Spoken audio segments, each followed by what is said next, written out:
What's up, you guys? Ross Sapp, managing editor of FightfulWrestling.com. But I'm here to bring you an article by Brandon Howard Thurston, one of the best in this financial analysis game. And he does a lot of great stuff for Fightful.com and FightfulWrestling.com. I know we post a lot of stories every day, but keep your eye out because we have a lot of gems like this one. And I'm going to read this one to you guys because I know a lot of you don't have the time to sit down and read, but I encourage you. Click his byline up here at the top. Check the link in the description below. We post those in all of our news videos if you want more information. And take a look at what Brandon Howard brought us. He says, one of WWE's top executives defended the company against questions about its popularity last week, Tuesday, February 26th, at the Morgan Stanley Technology, Media, and Telecom Conference in San Francisco. In a fireside chat available for replay on WWE's corporate website, co-president George Barrios talked business with Ben Swinburne, head of media research for Morgan Stanley. In addition to other subjects, they spent their time discussing WWE's popularity, a subject that Brandon researched last month for Fightful. He concluded that despite WWE's financial success, most publicly viewable metrics that can be measured to gauge popularity of WWE's product suggest a moderate decline in interest. Let's unpack the exchange between Barrios and Swinburne on the subject of popularity, which begins around the 3:30 mark of the webcast. Audio is also provided in the YouTube link at the top of this article. Swinburne says, investors often ask me, how do I keep track or assess the level of popularity of WWE content? Is it growing? Is it shrinking? And I'll just usually say, well, Fox and NBC almost quadrupled what they're paying you. And that sort of speaks for itself. When you look at the ratings, generally on TV, you guys have had some ratings pressure. When you look at the attendance trends, which you guys spent some time on the earning call, you call it a little bit soft. Also, consumer products. So there's certainly some questions in the marketplace about data and sort of reconciling that with this incredible tailwind on the media side. How do you guys answer that question around measuring and assessing the core popularity and health of the IP, end quote. Swinburne is addressing the counterintuitive circumstances WWE find itself in today as a business. Because it's live DVR-proof content that ranks well among other programming, value of TV rights for Raw and SmackDown are exploding, largely driving the company's financial success. WWE breaks its own finance records year after year with no end in sight, yet measures of fan interest, such as WWE TV viewership, event attendance, and merchandise sales are stagnant or declining. Fox recently bought the U.S. TV rights to air SmackDown. NBC Universal, the parent company of USA Network, renewed rights to Raw. Combined, each 5-year deal going into effect at the end of 2019 represents a 3.6 times increase in average annual value of U.S. TV rights for WWE. Within the next few months, new TV deals in the company's next biggest markets, United Kingdom and India, will likely be finalized at an increase. While it's questionable whether the choices around timing and strategy of launching the WWE Network in 2014 was most optimal, the subscription video service is turning a profit similar to what pay-per-view once delivered, even if the network probably isn't so profitable yet that it's made back its opportunity cost and investment the service's launch required. How do we then explain data like these evident in WWE's own reporting? That Raw and SmackDown's viewership in 2018 fell harder than that of other top 25 cable networks. That total live events revenue is down 5%, total attendance down 10% from 2017 to 2018. In particular, house show attendance had suffered in a multi-year downward trend. Venue merchandise sales were down 9% from 2017 to 18. Online merchandise sales down 8% over the same period. The company Swinburne works for has a stake in WWE. As of March 31, 2018, Morgan Stanley holds over 425,000 shares of WWE, according to WWE's corporate website, about half of 1% of the company, worth about $35 million.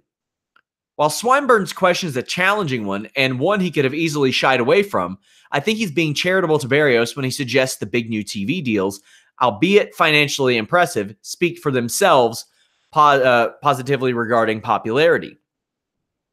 Unexamined in Swinburne's question is whether the dichotomy between TV rights increases and popularity decline represents any vulnerability.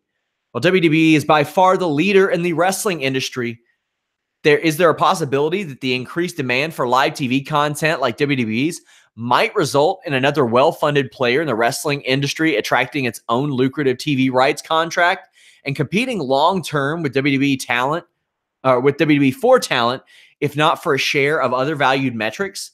AEW's ability to attract the Young Bucks and Kenny Omega from joining WWE, as well as several WWE wrestlers reported to have requested their release, suggests the competition for talent is already underway. If a star power is a key factor in the decline, as Barrios' response pointing to injuries seems to entail, what's the company's vision for star creation and elevation?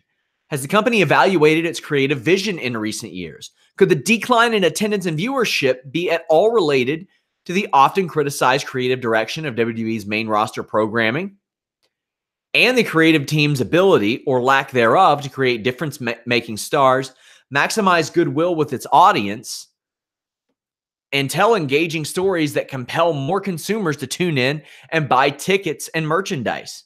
Or can such criticism still be dismissed, as McMahon once dismissed them all in a 2015 earnings call as a vocal minority whose noise doesn't reflect any present or incoming economic reality? These are subjects that Barrios, in his straightforward nuts and bolts media and business content and distribution descriptions of the company, hasn't contended with, and which those with access to ask WWE executives these pertinent questions in public seem insufficiently informed or unwilling to inquire about.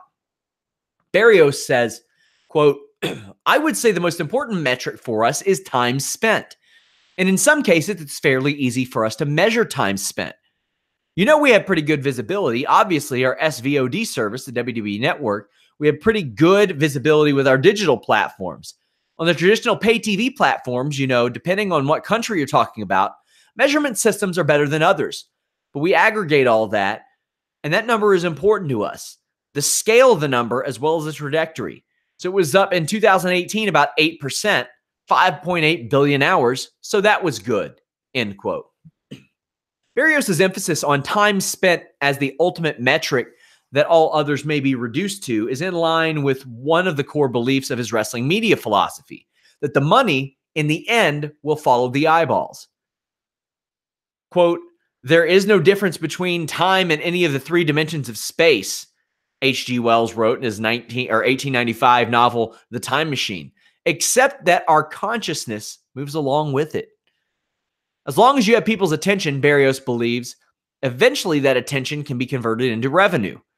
Whether that means putting advertising next to your content, selling subscriptions for access, licensing broadcast rights or other intellectual property rights, or even promoting your products through social media platforms that you don't derive much money from directly. It's unclear whether the 5.8 billion viewing hours in 2018, up 8% from the prior year Barrios is referring to, is the only aggregate number of hours of Raw and SmackDown was watched on linear TV around the world, which would be more impressive than if that number includes all other viewing platforms like WWE Network, YouTube, Facebook, and other social or digital platforms. According to WWE reporting, about 1.2 billion hours in 2018 were spent worldwide viewing free online content, up 24% from 2017. An 8% increase in time is also consistent with the notion that the fan base is becoming more hardcore while possibly smaller on the whole. There could be fewer or a stagnant number of fans generating an increasing amount of time spent viewing WWE media. Meanwhile, metrics that represent unique people like viewership and attendance are on the decline. Barrios says, quote, "I would say if you said to me 5 years from now, what's more important, that number grows or your scale is big enough that it cuts through the clutter of this fragmenting ecosystem, I'd say I want both, but I probably take the latter. I want it big enough that it cuts through because in some ways it can be difficult for anyone to grow given the proliferation of ways you spend your time.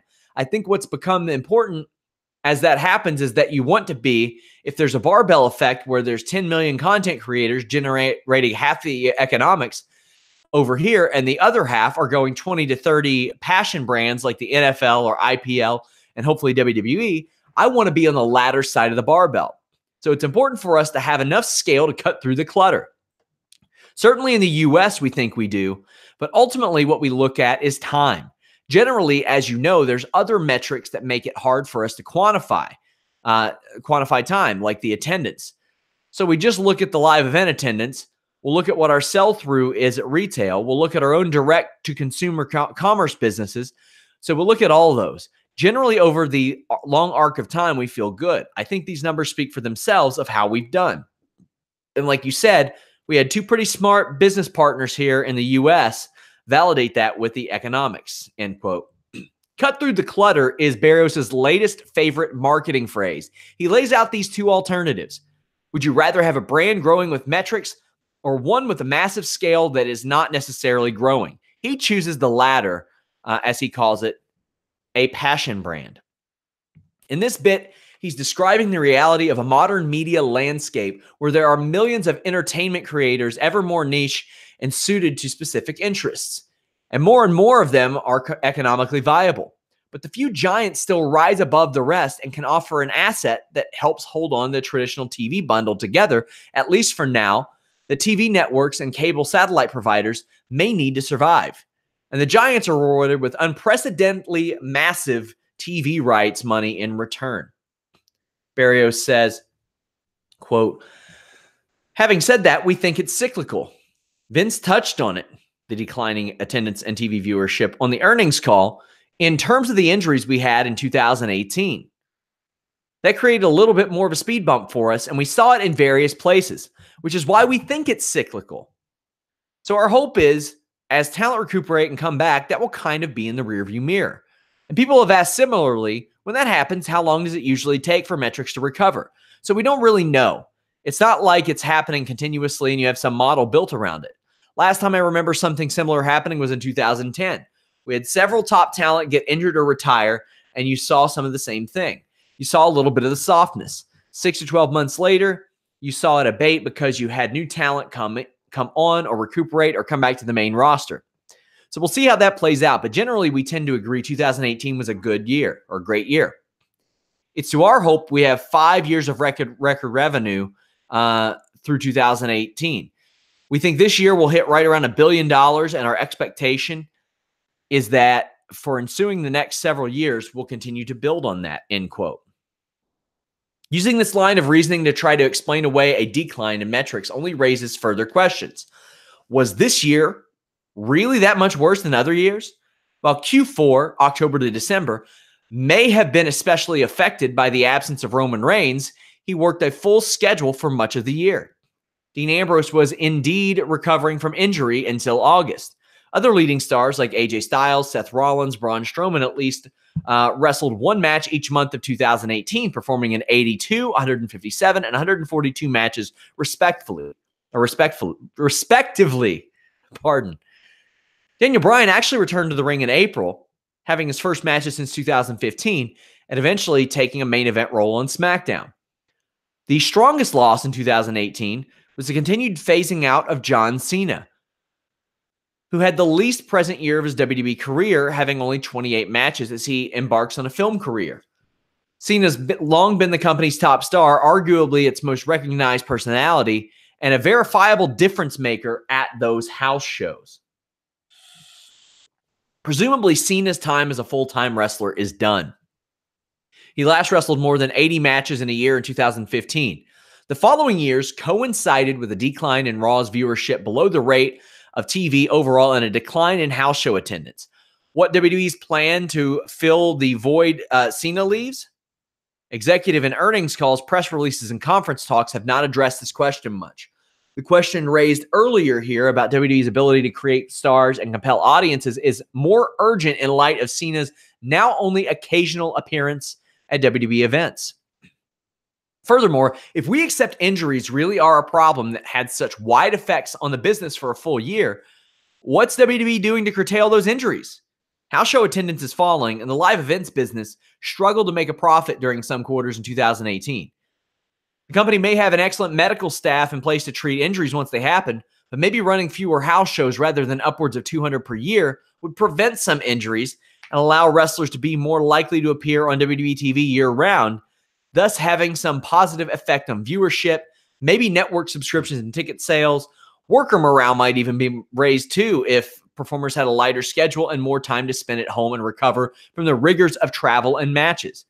Maybe even WWE would have one more benefit to offer when trying to attract and retain stars as the company competes for talent with emerging wrestling brands that already run fewer dates per year than WWE. Reminder, you all can follow Brandon at Brandon Thurston. He co-hosts WrestleNomics Radio and does an incredible job. Click his byline. Leave us a thumbs up here. Hit him up on Twitter with your thoughts. Hit us up in the comments with your thoughts. Fightful. Subscribe.